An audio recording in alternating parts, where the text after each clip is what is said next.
আমি বলতে চাই না জামাতকে আশ্চর্য করেছে।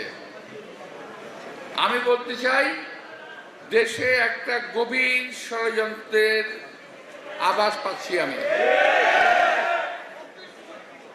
কারণ আমরা যখন বিভিন্ন দল একসঙ্গে বসি তখন যে আমাদের সেভেন নেতারা বারবার আমাদেরকে বলেন কি জানেন, যে ভাই খেয়াল রাখেন আওয়ামী লীগ যাতে আর ক্ষমতায় আসতে না পারে, আওয়ামী লীগ ঠেকান সবসময়, যে আওয়ামী লীগ আসলে সবাইকে কুচু কাটা করবে, এটা তাদের ডায়লগ। আমরা সেভাবেই চললাম, আর তলে তলে আওয়ামী লীগের সঙ্গে আঘাত করে ছাত্রলীগের সকল ভোট জামাত নেই।